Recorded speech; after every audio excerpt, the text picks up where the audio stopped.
Tumerudi tena Tanzania, kipindi ni Minibus Magazeti, tumeweka kapuni na wakati wa kufungua ni mada ya kwanza na dimba lianze. Umefika. Bibi, tunaongelea nini? Sasa hivi tunaongelea mada inasema, je, unajua vitu vya kuangalia kabla ya kusaini mkataba wa kazi? Very good. Unajua vitu vya kuangalia kabla ya kusaini au unapokuwa unajadili mkataba wa kazi?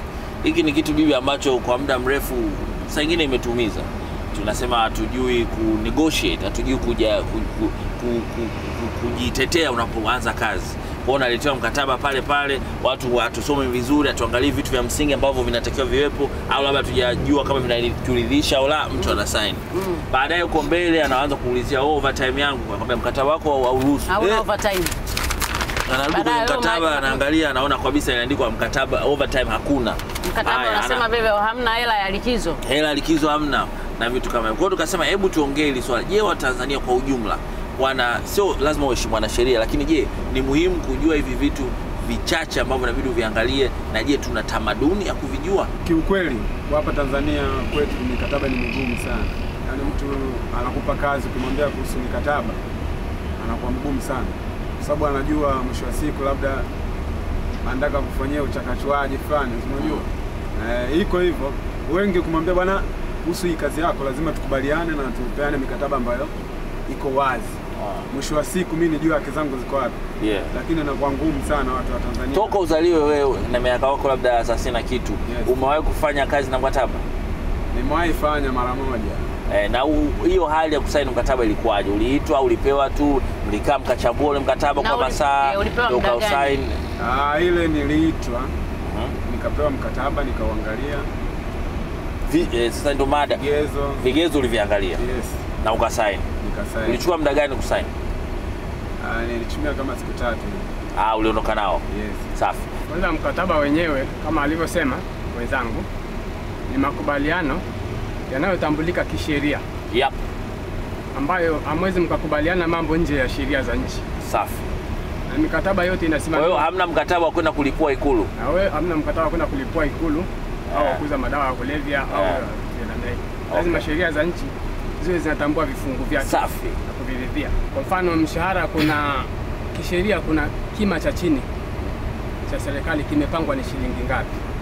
Kwa hiyo mkataba ambao unakiuka kima cha chini ambayo kilivyokuwa stated na serikali unakiuka haki ya msingi kabisa ya mfanyakazi. Alafu kuna zile haki za mfanyakazi za likizo, haki za overtime, haki za maternity leave kama ni mwanamke. Siku hizi tena kuna paternity leave, mwanamume naye anapewa likizo ya uzazi. Na haki nyingine ni kwamba huu mkataba haudumu milele. Mkataba wote unaosainiwa na binadamu lazima ufike mahali uishe. Kwa hiyo ule muda inaelezea urefu wa uhai wa contract. Au hiyo contract itaishaje? Ukitaka kuterminate inakuwaje? Ukitaka kuterminate mkataba unaishaje? Kwa hiyo kuna notice. Kwa mfano kama mfanyakazi anataka kuacha kazi lazima na yeye ampe mwajiri notice ya mwezi. Kama mkataba wao wanafanya kila mwezi, analipo kila mwezi. Na mwajiri anapotaka kumterminate mfanyakazi, haki zote na sababu za kumterminate, kumachisha kazi ziwepo. Sasa shida inayotupata sisi wafanyakazi ni kwamba kwa sababu ya ufinyu wa nafasi za kazi, unapoipata ile nafasi wengi hatuna ile confidence ya kuweza kumhoji mwajiri kwamba hata kama mkataba huu unaminya haki zangu, ukitaka kumhoji na kuambia kama hutaki acha. Hata ikiwa mimi ni fundi labda nimepata ile kazi, kwa ina maana kisha kuandika mkataba nashindwa ni kuwa kujiamini zaidi kwamba labda nataka maelewano pale, maelewano yakawa hakuna. Kutokana kwamba mimi na umaskini wangu maana nashindwa bibi. Yaani ugumu wa maisha ndio ushindo kutaka haki zako za msingi. Ndio hapo. Wakati mwingine unakuja mfanyakazi wa Uganda na Mkenya na Mtanzania. Kazi hiyo watu nimesikiaga sasa hivi wanasema kazi hiyo analipwa Mkenya labda nusu zaidi. Uganda labda robo 3 zaidi. Watanzania tunalalamikaga sana kwa sehemu za kazi, lakini kwa sababu hatujui vitu vya msingi vya kuangalia. So lazima ujue maana sheria, lakini vitu vya msingi kama boss, benefits, sio nini, lazima ufahamu. Dada, mkataba wako na hii shirika tunasoma gazeti unao? Mimi sijapewa mkataba. Unafanyaje kazi bila mkataba? Mimi aliniambia nipeleke tu barua serikali za mitaa, tumeelewana ni kimaneno tu. Kimaneno. Kwa kesho akisema nilisikia ulisema 500, mimi nisikia 50, sikio. Sasa utafanyaje? Mtu unakoponogopa kuoji sana, labda unaweza ukaambiwa labda una maneno mengi. Lakini haki zako unazijua ukiwa unafanya kazi sehemu au umeajiriwa sehemu. Haya, ukiumwa je, unatibiwa au tibiwi? Kutokana na unachojua au hujaongelea hiyo? Msikia tujaongelea masuala ya kuumwa. Likizo, ukipata likizo utapewa nauli kwenda kijiji, unajua hilo au hujui? Hamna gari likizo. Overtime ukifanya kazi sana kuliko muda wako kawaida, kuambia upitilize ufanye mpaka usiku wa manane. Unajua haki zako hapo? Hujui.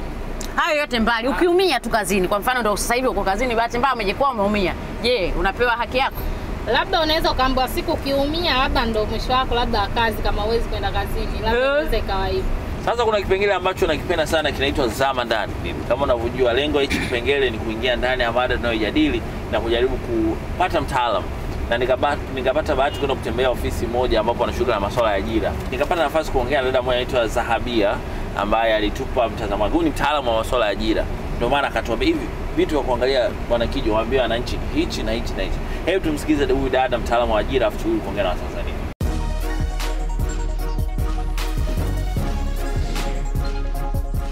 Mkataba wa kazi ni makubaliano kati ya mwajiri na mwajiriwa. Huwa mkataba inaonyesha sheria na masharti baina ya mwajiri na mwajiriwa. Ni lazima ajue masharti ya kazi. Kwa mfano, inabidi ajue kama mkataba ni wa mwaka moja au miwili, au pia inabidi ajue sheria gani afuate kabla ya kuacha kazi. Pia ni muhimu ajue haki zake kwenye kazi yake. Ni muhimu kwa mfano ajue atapata mshahara mwisho wa mwezi. Unapojadili mshahara kuna sehemu mbili. Mshahara ya gross na mshahara ya net. Mshahara ya gross inamaanisha mshahara kabla ya makato, na mshahara net inamaanisha mshahara baada ya makato. Baada ya mwajiriwa kujadili mshahara, ni muhimu pia azingatie kuhusu overtime, kama kampuni ina sera ya overtime au la. Na pia ni muhimu ajue malipo yake ya ziada, kwa mfano usafiri, bima ya afya, na pia malipo ya kodi ya nyumba au muda wa maongezi na kadhalika. Pia ni lazima ajue wajibu wake katika kazi. Mfano, asitoe siri za kampuni. Watu walioajiriwa kabla wana ile elimu za sheria na sheria za kazi, lakini wale ambao wanaajiriwa mara ya kwanza hawana ile elimu ya sheria za kazi. Kwanza ni muhimu ajielimishe mwenyewe kwa kutumia mitandao, na pia ni muhimu ajiunge na warsha mengi yanayohusika na masuala ya ajira. Pia anaweza kutembelea makampuni tofauti yanayohusika na masuala ya ajira. Na mwishoni, nadhani anaweza kujielimisha kupitia vyombo vya habari. Kwa mfano kipindi hiki cha Minibuzz. Tumetoka kumwona dada Zahabia ambaye ni mtaalamu wa masuala ya ajira, akitupa vitu vingi sana pale kuhusu haya masuala. Nimependa kwamba ujue tofauti ya net na gross. Hii naomba nisisitize, ujue tofauti ya net na gross. Net, bibi, naomba hii ni kitu ambacho watu wengi wanaumiaga kwenye kazi. Mshahara wako ukaandika net. Net maana yake ni baada ya makato. Yaani baada net, yani nyavu net, yani kama uliambiwa milioni moja, basi ni milioni moja ile unapata labda milioni moja na nusu. Kwa ile nusu imegawanywa kwenye makato mengine imebaki moja, ile ndio unapata net. Kwa hiyo labda kama milioni moja na nusu na unaambiwa net yako ni milioni moja, ile nusu ile ni makato. Kwa sababu sio kaambiwa milioni moja na nusu kafikia mwisho wa mwezi unapewa milioni moja na nusu mkononi, unapewa milioni, ile nusu inapelekwa. Sasa ile milioni moja na nusu iliyoko kamili na kodi ndio gross. Sasa labda watu watauliza ile nusu inaenda wapi? Maana mwingine atangangania kwa nini unikate? Sasa hapo inategemea na mkataba wako. Itaenda kuna pay as you earn, kuna NSSF au PPF au GPF, whatever mkataba wa social fund unayotumia. Kuna labda unalipiwa na kodi ya nyumba utakatwa hapo, labda kuna allowances zingine labda za gari ambazo ulikopa labda kwenye. Kwa hiyo inategemea Rafai, lakini ni muhimu sana kujua tofauti ya net na gross. Nimesema net ni nini? Mshahara wa net. Sasa hivi hapa tumeongea. yani mshahara ni ule ambao unasema 1.5 eti ni ile unachukua 1,000,000 ile nusu inakatwa kutokana na makato. Kwa ni baada ya makato. Baada ya makato. Gross ni nini? Mshahara wako tulikuwa hujaeleweshwa. Sasa hivi tumekuelewesha. Gross ni nini? Tumesema mshahara yani kupewa mshahara wote. Ukiwa na yani ukiwa hujakatwa. Na una makato yake. Si ndio ukiwa na kodi zake, yani bado hujapunguzwa. Dada yule ametetemeka. Unajua ukimwambia neti na maana kwamba anangangania ndani ya neti ndani ya kitanda. Hapati zile makato yake. Tushushe watu afu mada endelee. Tumeshusha watu wengine wamepanda, route inaendelea na mada ndo karibia mwisho. Kama ndo umefika nyumbani, mwasho ninga yako karibu sana. Naangalia masuala ya vitu gani wa Tanzania inabidi tuvizingatie, vitu vya muhimu wakati tunapokuwa tunajadili mkataba wa kazi. Yani utaona kwamba kazi unafika pale kwambia labda leta barua, leta vyeti vyako, unafika pale kabla mkataba.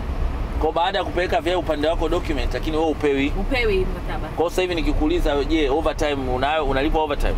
Hiyo haipo. Je, likizo yako ni siku ngapi kwa mwaka? Siku 28. Unalipwa hela ya likizo? Ya kutoka hapo mpaka kwenu? Mliandikisha hiyo? Hiyo haijaandikishwa. Na je, mwajira isipokulipa mshahara kwa miezi miwili hapo, una njia gani za kuweza kuhakikisha kwamba mimi kwa mwajiri? Hakuna, kwa sababu huna mkataba. Sisi wenyewe pia tujue nani haki zetu, kwamba tunatakiwa tufanye nini. Tunajua tumekuwa silent wa Tanzania kwamba hatudai kwa sababu tunasema tuna njaa. Lakini tunazidi kuwa kwenye njaa, lakini masaa yetu ya kazi ambayo ni saa 2 mpaka saa 11 ambayo ni masaa ya nguvu yanazidi kupotea. Si ndio? Mimi nafikiri saa 2 mpaka saa 11 au saa 10 ni masaa ambayo mtu anaweza kufanya kitu katika maisha yake aka make billions of money.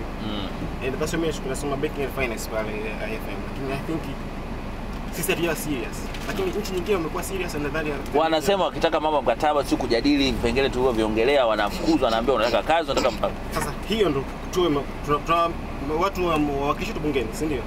Kwa nini tusilie tukasema kwamba wafanyakazi Tanzania tunaonewa, si ndio? Na ndio maana watu wengi wanakimbia makazini siku hizi, wanajiajiri wenyewe. Kwa mfano ofisi nyingi labda tunashindwa tu kueleza ukweli. Eleza ukweli. Uweze ukaenda pale ukasema naomba mkataba wangu wa kazi, unaambiwa wewe una kazi. Ukidai mkataba tu wewe unaambiwa. Sababu unaulizwa wewe unataka kazi, unataka mkataba. Wewe utajibu. Ukisema vyote. Vyote haiwezekani, chagua kimoja. Unataka kazi, mkataba wa kazi.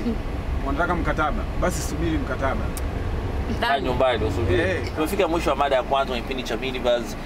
Wengi naona hili swala limetusaidia kuelimika na kujua vigezo, vipengele. Tumeweza kujua mpaka maneno ya Kiingereza, gross na net. Kwa kama ulikuwa ufahamu tofauti, umeweza kujua vitu vya kuangalia, vitu vya msingi vya kutetea, overtime, likizo, haki zako tofauti, NSSF, vitu vingi vya kujadili, vigezo vya kuachishwa kazi ni zipi, vigezo vya kudai haki zako ni vipi kwenye mkataba wako wa ajira au mkataba wako wa kazi. Kwa hiyo ni muhimu kuendelea kuresearch, kuangalia kama dada Zahabia alivyosema, kutembelea workshop, mafunzo, kutembelea ofisi wanaoshughulika na masuala ya ajira, na pia kuangalia vipindi kama Minibuzz ambavyo vinakupa elimu.